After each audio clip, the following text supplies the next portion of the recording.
already back. It's been an interesting evening, you guys. So, here's a fun question, and it's not fun at all. If you, say, are a speaker at an NA meeting, there's speaker meetings, someone comes and talks, and then, anyways, if you're the speaker at a speaker meeting for NA, and you're going to disclose abuse that family members inflicted upon you and that an ex-partner inflicted upon you, hold on, we gotta really... Should you ask permission from the people who abused you before doing that speaker meeting? Or as the survivor of their abuse, do you have the right to wield your story in whatever way you see fit that brings healing to you and others? Do, do, do, do, do, do, do. The answer is obviously your story of your own abuse belongs to you. And if you still have a relationship with your abuser, they have no right to take that from you. And, you know, I've done abusive things to my partner. Some of it as a result from trauma and modeled behavior by my abusive mother. But, I mean, I'm happy to tell y'all, like, I screamed in his face. I threw, like, my laptop. I think I threatened to break his laptop once. It was a total bluff. I was never going to do it, but that's still terrible. Like, I said really hurtful things to him, which are a little too personal for me to disclose that, but the point is, I've been a bitch. I've fucked up. I've been abusive to my partner. And the fact that he still wants to work on things with me, praise Jesus, God bless him till the day he dies. I'm so grateful. And he's willing to do that because I'm willing to work on it. I'm willing to say that to him. He doesn't care if I say it publicly, I don't think. But my point is, if you've been abusive to somebody and you're truly repentant, you don't really need to have an issue with being open about it because you've made peace with that. My mom texted me. Bro, it's literally been like 15 minutes plus, and I'm still... This is what pisses me off, is I've told her multiple times to not contact me unless she is going to apologize for kidnapping me and admit that she kidnapped me. Not even just apologize, at the very least admit it and work on our relationship and in honesty and mutual respect. She saw my video. I'll link it in the description below if you want to watch it. This is what she said.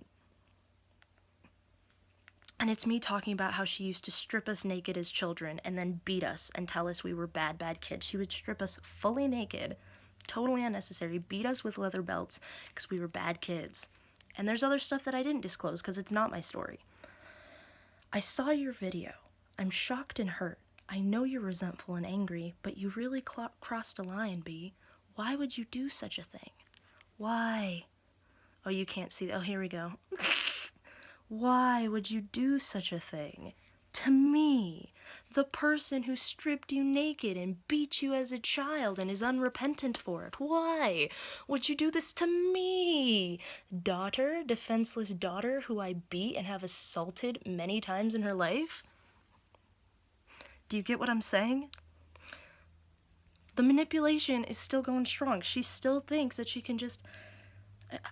You're probably watching this. Hi, Mom. You still think that you can just cross my boundaries. You still have no respect for my boundaries. You think you can just walk all over me because you abusively raised me and brainwashed me into being your ego-soothing welcome mat. This mat is not welcoming anymore. This mat has spikes now, sis. Sorry. I still don't know if it's rude to call you sis. Okay, I said...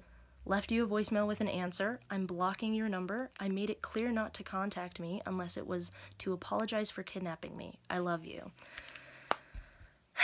What can I say? I'm a softie. I'm a sucker. I really want a relationship with my mom, but it's like the veil, the illusion has been broken, and after studying narcissistic and other types of like cluster B personality disorders, like the way those symptoms can manifest abusively to people, it's like I can't unsee it. It's like every action she's been taking with me every time she violates my boundaries and tries to contact me for a non-approved reason, it's just pure manipulation, pure I'm the victim, me. How could you say that? You crossed a line by telling people the blunt truth. Nothing I said was even slightly untrue. Everything I said was 100% true. I would testify under oath to everything I said.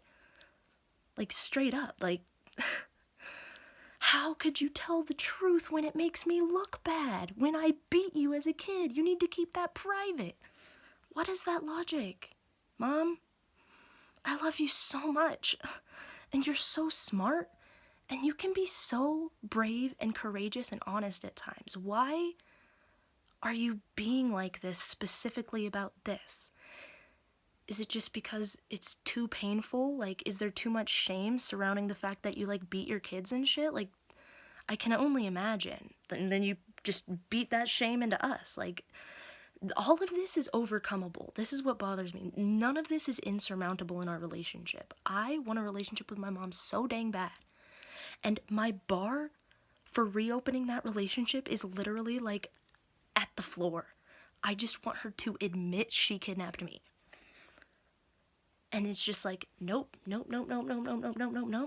left her a voicemail explaining things a little more, but it's just... Dealing with narcissistic abuse is really hard, and she's not diagnosed with narcissistic personality disorder, but when I study how to deal with narcissistic abuse, it's like, check. Everything. She just checks every box. I love you so much, Mom. My story of you beating me as a child does not belong to you. I kept it private when we had a relationship. I kept it private when I thought that you cared about being honest with me. If you're not going to work on a relationship with me, I'm going to process my trauma, which you forced onto me, in my own way. And I'm not going to apologize for it. Just like you shouldn't apologize for processing your story of trauma and abuse in your own way and using your story however you see fit, like telling it to a crowd of people, which is larger than the amount of people who've watched my video. Did you ask them for permission first? Of course you didn't, because you were the survivor of that trauma. You were the victim in that situation. You are not the victim when you strip your kids naked and beat them with a leather belt and tell them they're bad kids. And brainwash me into hating myself. You brainwashed me into hating myself. Is that offensive to you? Your own behavior should be more offensive to you. And just for public record, since she hates things being public, abusers and manipulators love keeping things private because it's a lot harder to manipulate someone when other people are watching. So I'm gonna just say this for the records. I said this in my voicemail to her too. If you keep contacting me for any reason other than to apologize for or at the very least admit to kidnapping me, I will make it a legal issue.